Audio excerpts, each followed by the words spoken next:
2 Corinthiens chapitre 3 verset 6. Il nous a aussi rendus capables d'être ministres d'une nouvelle alliance, non de la lettre, mais de l'esprit, car la lettre tue, mais l'esprit vivifie.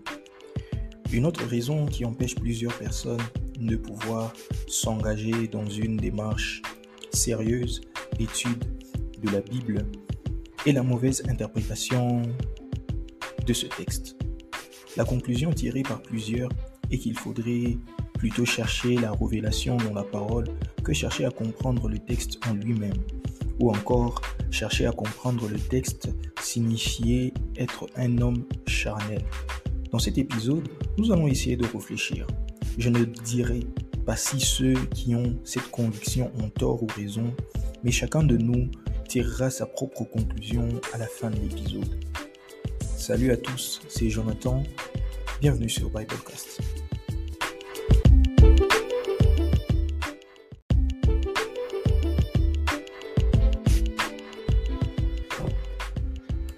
Ce que l'on devrait savoir, c'est que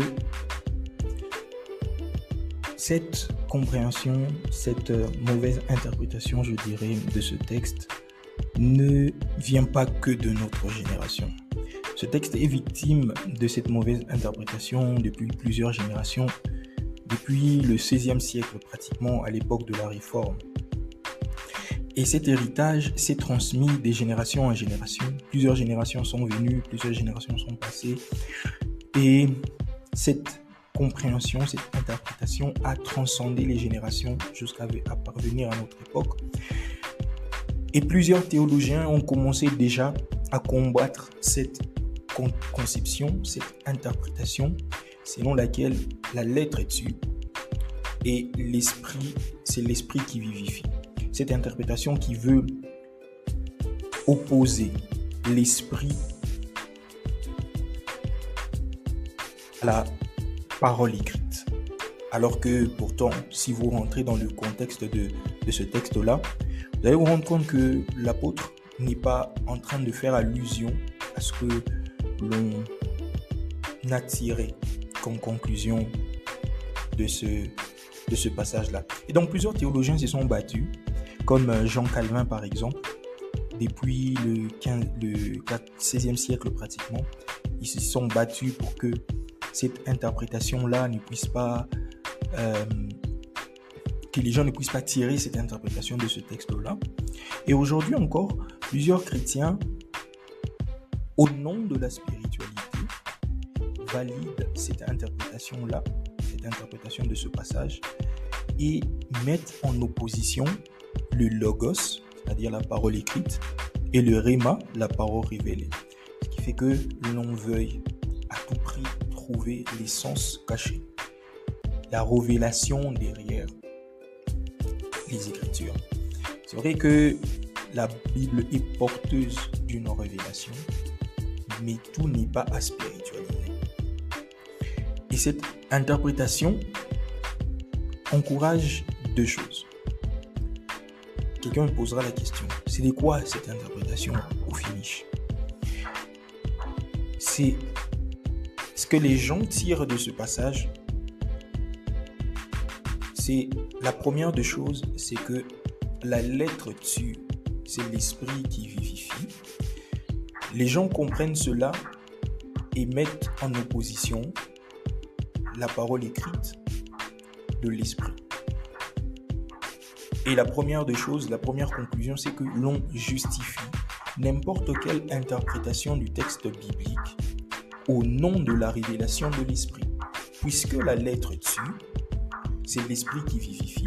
Toute révélation que l'esprit donne de la parole prend les dessus sur l'écriture.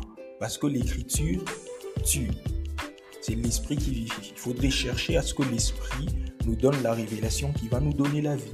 Parce que la parole en elle-même ne donne pas la vie. C'est au fait la première des choses, la première interprétation de ce texte-là. Et donc, on justifie n'importe quelle interprétation des Écritures au nom de la révélation. Et la deuxième des choses, c'est que l'on objecte une lecture directe et intellectuelle de la parole, en la mettant en opposition à l'esprit. On encourage les gens à chercher une interprétation, à chercher une compréhension plutôt spirituelle qu'une lecture beaucoup plus intellectuelle dans l'analyse des mots, l'analyse des phrases.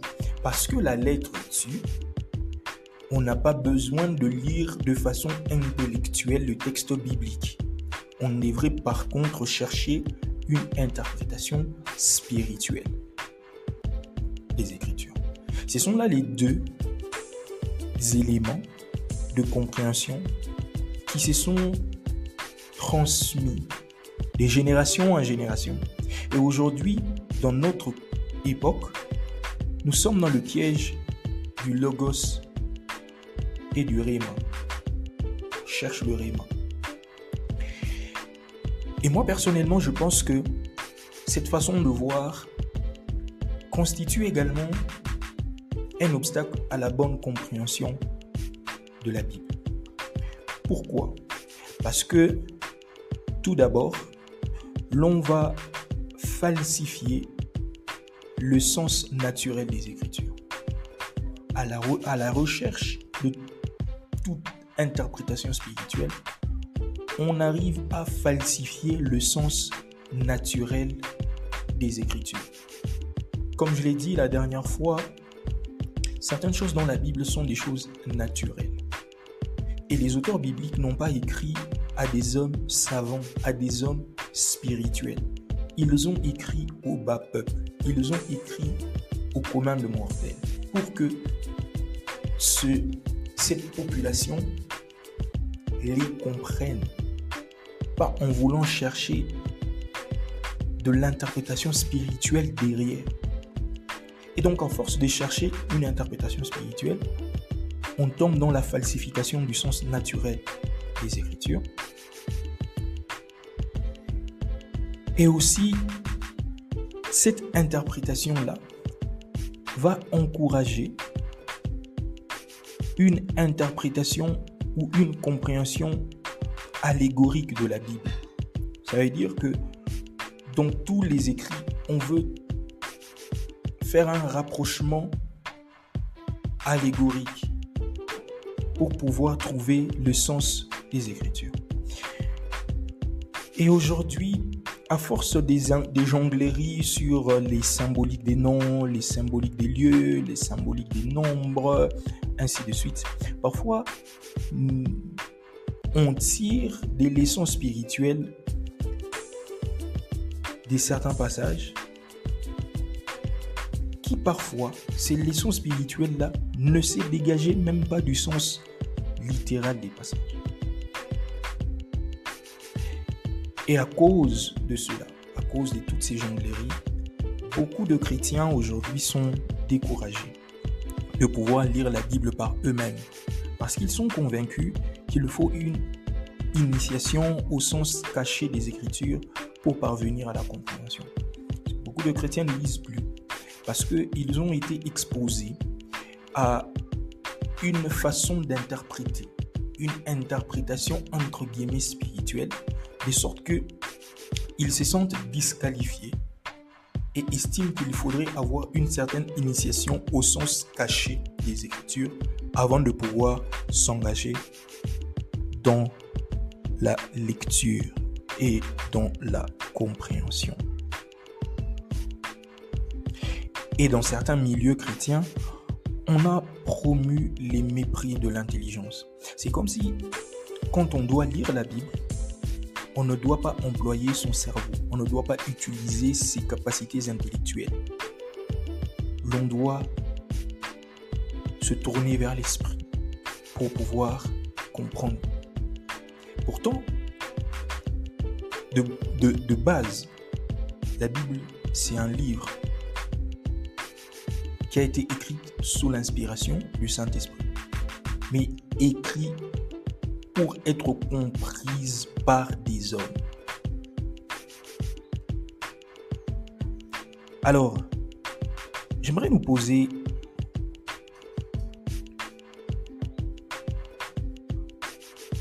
nous laisser avec quelques questions de réflexion pour que chacun de nous puisse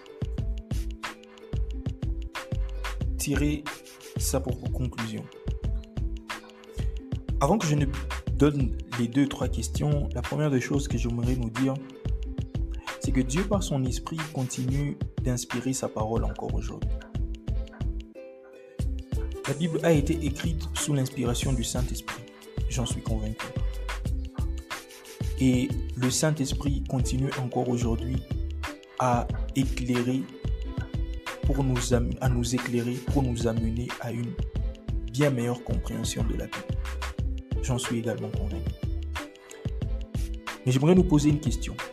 Comment l'Esprit de Dieu, qui a inspiré la formulation des vérités bibliques, peut désapprouver un effort sérieux pour les comprendre? Parce que l'on oppose l'écrit à l'esprit. Si les écrits ont été inspirés par le Saint-Esprit, comment et pourquoi le Saint-Esprit va-t-il désapprouver un effort sérieux de quelqu'un qui veut comprendre les vérités qu'il a inspirées? La deuxième question. Comment le Saint-Esprit, qui s'est servi des recherches exactes d'un homme comme Luc, refuserait-il les recherches d'un homme aujourd'hui qui veut comprendre l'essence des mots inspirés et la signification de certaines phrases? Vous savez, Luc n'était pas un disciple. Luc, c'était un médecin. Il a fait des recherches. Quand vous lisez Luc, vous lisez Actes des Apôtres. Au tout début, il a fait des recherches pour présenter, parce que c'était un effort intellectuel que Luc a eu à faire. Si le Saint-Esprit pouvait se servir d'un effort intellectuel d'un homme pour pouvoir produire les écrits, pourquoi et comment va-t-il refuser un effort intellectuel de quelqu'un dans cette génération pour pouvoir comprendre ce qu'il a inspiré? Et la dernière question, c'est que pourquoi le Saint-Esprit va-t-il préférer donner une révélation détachée du texte que lui-même a inspiré? Parce qu'aujourd'hui, on veut nous faire croire que le Réma est opposé au Logos.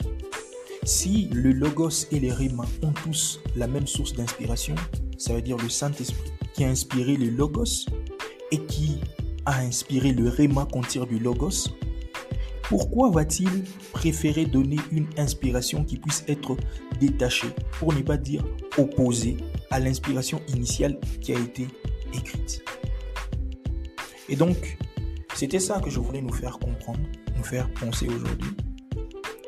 Et le fait de tomber dans le piège de la lettre tue, c'est l'esprit qui vivifie, nous amène très loin de la pensée de Dieu. Parce que la pensée a été d'abord couchée par écrit. Le Saint-Esprit a inspiré ce qui a été écrit.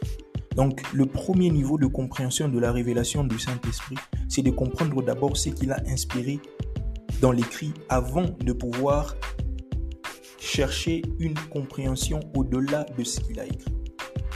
Ce qui a été écrit, le Réma ne devrait pas devenir une compréhension détachée du sens des écrits, parce que ça n'a plus de sens.